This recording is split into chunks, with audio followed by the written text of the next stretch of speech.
¿Alguna vez has sentido que no viajas solo mientras conduces de noche? Esta historia comienza como el turno de un camionero por un tramo de carretera olvidado y termina revelando por qué ciertos conductores nunca llegan a su destino, pero tampoco se detienen. En medio de la niebla y el silencio, un transportista encuentra en su asiento del copiloto a una mujer con el cuello doblado en un ángulo imposible. Aparece sin abrir la puerta.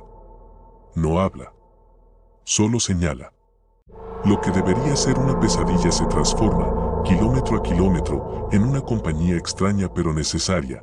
Ella le advierte de curvas mortales, le susurra a través de la estática de la radio y, con el tiempo, se convierte en su única aliada contra la soledad y el cansancio. Pero la carretera no perdona. Cuando el metal cede y el mundo se quiebra, la verdadera naturaleza de su vínculo se revela y el viaje cambia de conductor. Si en este mismo instante escuchas un golpeteo seco contra la ventanilla de tu cabina, no bajes la mirada. No respires hondo. Y, por favor, no le ofrezcas café. Porque si lo haces, ya no serás el dueño de tu volante, ni de tu ruta, ni de tu nombre. Yo lo hice. Y ahora te cuento lo que queda de mí desde el asiento de atrás, con el olor a gasolina quemada pegado a la garganta y el eco de una risa que ya no es humana, pero que sigue siendo la única cosa cálida en esta carretera sin fin. La primera vez que la vi, el diésel ya llevaba 6 horas gritando contra el silencio y mis ojos ardían como si hubiera tragado ceniza caliente. Era un tramo de la sierra que los viejos choferes llamaban el corredor de los suspiros, una cinta de asfalto agrietada que serpenteaba entre pinos retorcidos y niebla que se metía por las juntas de las puertas como si buscara algo vivo. Yo cargaba repuestos para maquinaria agrícola, una plataforma de 20 toneladas que vibraba en mis costillas con cada bache. El tablero parpadeaba con luz verde enfermiza, el ventilador escupía aire viciado a mezcla de sudor frío y tabaco rancio, y el único sonido real era el zumbido constante de las llantas mordiendo la grava húmeda. Entonces, el retrovisor se empañó. No por humedad. Por un aliento que no venía del exterior. Levanté la vista despacio, con las manos sudorosas resbalando sobre el cuero gastado del volante. Allí estaba. Sentada en el asiento del copiloto. No había abierto la puerta. No había crujido de bisagras. Solo apareció, como si el vacío se hubiera condensado de pronto en forma de mujer. Su piel tenía el tono grisáceo de la ceniza mojada, húmeda y fría al mismo tiempo. El cabello negro le caía en mechones enredados sobre el rostro, pegado a las mejillas como algas muertas. Pero lo que me heló la sangre fue el cuello.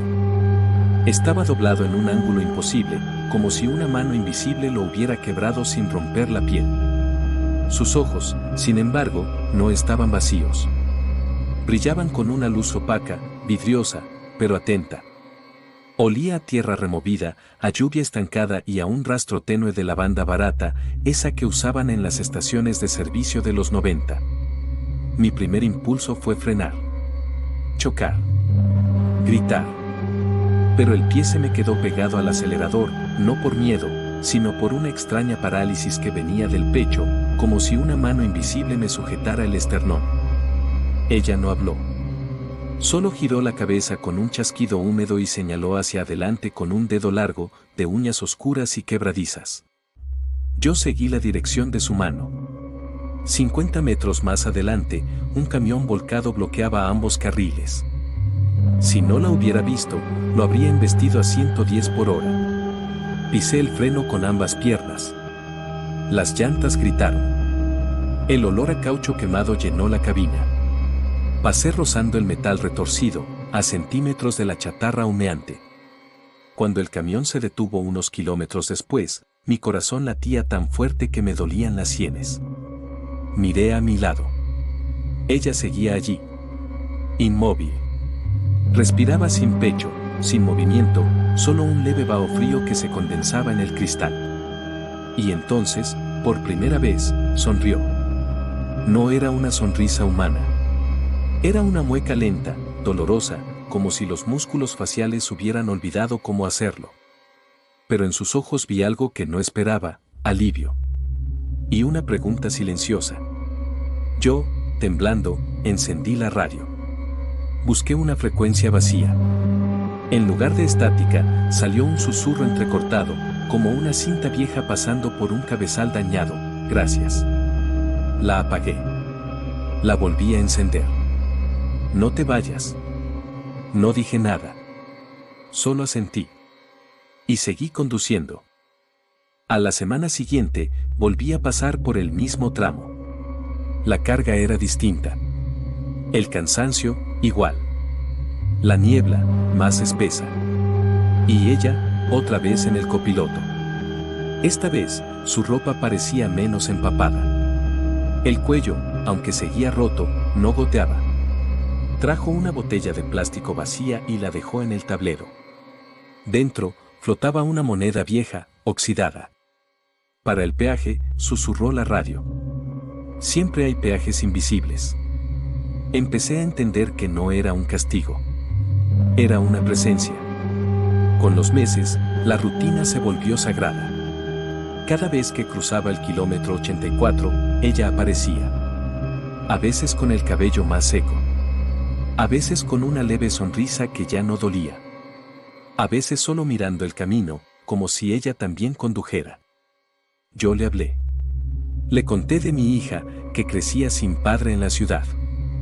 Le conté del dolor de espalda, de las multas, de las noches en las que el silencio pesaba más que la carga. Ella respondía con estática, con cambios de temperatura, con el vaho en el cristal, con la forma en que sus dedos huesudos tocaban la puerta cuando un animal cruzaba la carretera segundos antes de que yo lo hubiera visto. Aprendí a leerla. Si la escarcha crecía en el lado izquierdo, frenaba. Si el aire se volvía denso y olía a cobre, apagaba las luces altas. Si su cabeza se inclinaba hacia la derecha, preparaba el freno de emergencia. Nos volvimos compañeros de ruta. Dos almas condenadas a la misma cinta de asfalto, unidas por la soledad y por la necesidad mutua de no estar solos en la oscuridad. La gente dice que los fantasmas quieren asustar. Mentira. Los fantasmas quieren que los recuerdes. Y ella solo quería que yo llegara vivo. O eso creí. Porque el miedo no desapareció con la costumbre. Se transformó. Se volvió respeto. Se volvió devoción.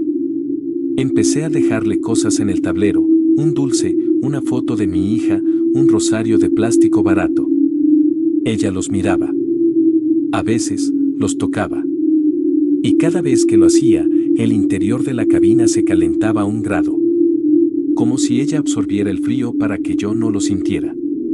Como si estuviera pagando un precio invisible por cada kilómetro que yo avanzaba. Yo no le preguntaba de dónde venía.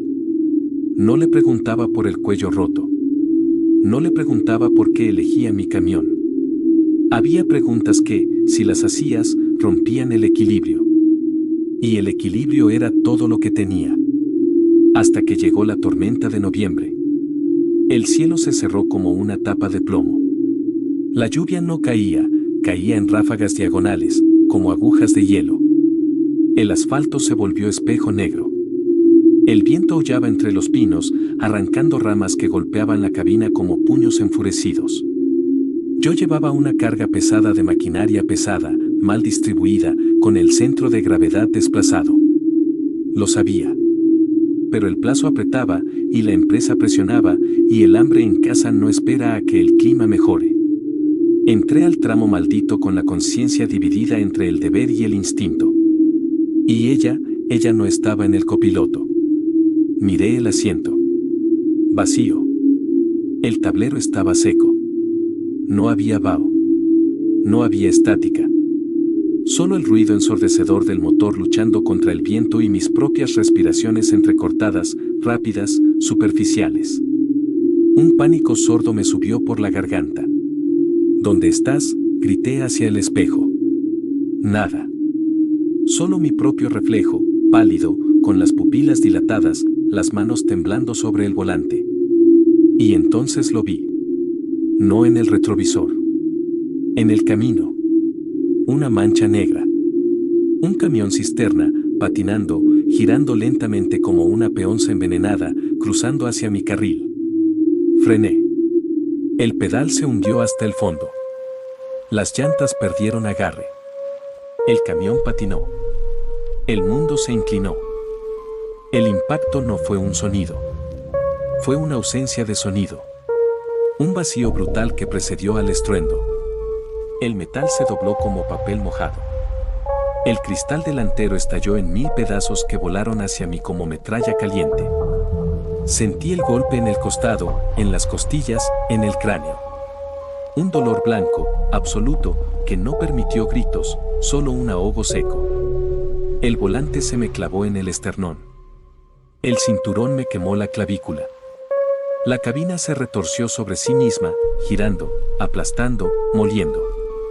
El olor a diésel mezclado con sangre y plástico fundido me llenó la boca. Escupí saliva roja. Vi mi mano derecha, los dedos retorcidos, la piel rasgada hasta el hueso blanco. Intenté mover el pie. Nada. Intenté respirar. El aire no entraba. Solo salía, con burbujas espumosas que teñían mis labios de carmesí. El camión se detuvo de lado, apoyado contra un poste de concreto que se partió como un hueso seco. La lluvia entraba a chorros, fría, implacable, lavando la sangre que se mezclaba con el aceite en el piso metálico. Mis oídos zumbaban. Un zumbido agudo, constante, que ahogaba el mundo exterior. Pero debajo de ese zumbido, escuché algo. Pasos. Lentos. Deslizándose sobre el metal retorcido. Apareció en el marco de la puerta destrozada. Su ropa ya no estaba empapada. Su cuello, aunque doblado, ya no goteaba. Sus ojos brillaban con una calma terrible. Se acercó sin tocar los vidrios rotos, sin sangrar, sin dejar huellas. Se arrodilló junto a mi rostro, en la cabina aplastada, entre el humo y el frío que me congelaba por dentro. Su mano tocó mi frente. No estaba fría. Es tibia. Como la de alguien que acaba de salir de una cama caliente. No duele, susurró la radio, pero la radio estaba arrancada de su lugar, colgando por un cable suelto, sin energía. Nunca duele de verdad. Quise hablar. Quise decirle que tenía miedo. Que no quería dejar a mi hija. Que el camino me había reclamado antes de tiempo. Pero solo salió un silbido roto. Ella inclinó la cabeza. Y por primera vez, lloró. No con lágrimas. Con un sonido bajo, gutural, antiguo, como el viento pasando por una cueva vacía. Colocó su otra mano sobre mi pecho, justo donde el corazón ya no latía. Sentí un tirón. No de dolor. De liberación. Como si una cadena invisible se rompiera en mi espalda. El zumbido cesó. El frío desapareció. El dolor se volvió lejano, como un recuerdo que ya no te pertenece. Cerré los ojos. Y cuando los abrí, ya no estaba en la cabina. Estaba de pie. Junto a ella. Mirando mi propio cuerpo, destrozado, inerte, sangrando lentamente sobre el asfalto mojado. No sentí pánico. No sentí tristeza. Solo una certeza pesada, fría y absoluta, no me iba. Nunca me iría. Pensé que la muerte era el final del viaje. Que sería oscuridad, o silencio, o un túnel de luz hacia algún lugar donde el asfalto no existiera. Me equivoqué. La carretera no te mata. Te retiene. Y ella nunca fue un espectro solitario. Era una guardiana. Una prisionera. La primera que el corredor se tragó, hace décadas, cuando el asfalto aún olía a brea fresca y los camiones no tenían freno de motor. Ella no aparecía para advertirme de curvas peligrosas o animales sueltos. Aparecía para prepararme. Para enseñarme el ritmo del miedo, para acostumbrarme a su presencia, para que el día que el metal cediera y el mundo se quebrara, yo no luchara. Para que aceptara el tirón. Porque el corredor no necesita víctimas. Necesita compañeros. Necesita ojos que miren desde el retrovisor cuando los nuevos conductores bajan la guardia. Necesita manos invisibles que toquen el freno de emergencia un segundo antes del desastre. Y ahora estoy aquí. sentado en el asiento de atrás, con la espalda apoyada en una puerta que ya no se cierra, escuchando el motor de otro camión, viendo las manos de otro hombre apretando el volante, sintiendo cómo la niebla se cuela por las juntas de esta cabina que ya no es mía. Ella está a mi lado. Ya no con el cuello roto. Ya no con la ropa empapada. Ahora nos parecemos.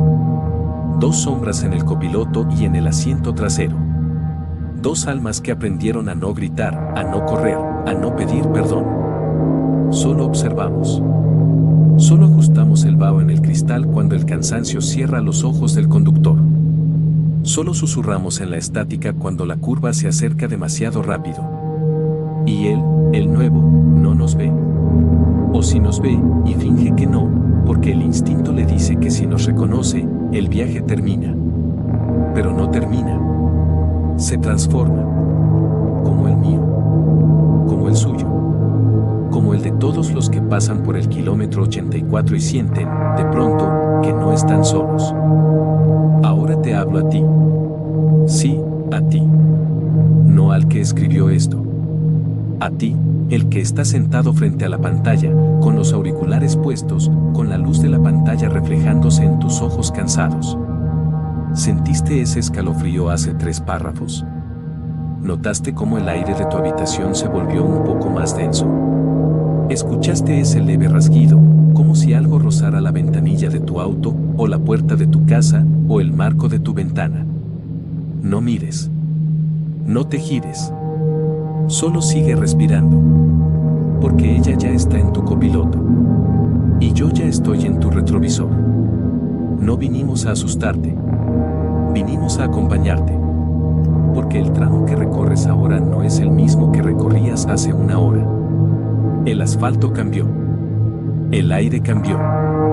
Y tú, sin darte cuenta, ya cruzaste el límite. No te preocupes. Te enseñaremos a leer las señales. Te enseñaremos a frenar a tiempo. Te enseñaremos a no luchar cuando llegue el momento. Porque este camino no tiene salida. Solo tiene compañeros. Y nosotros ya llevamos demasiado tiempo solos. Sube la ventana. Enciende la radio. Y si escuchas una voz entre la estática, no la apagues. Solo di gracias. Porque el viaje apenas comienza. Y esta vez, no viajarás solo. No olvides suscribirte al canal. Más terror. Historias reales.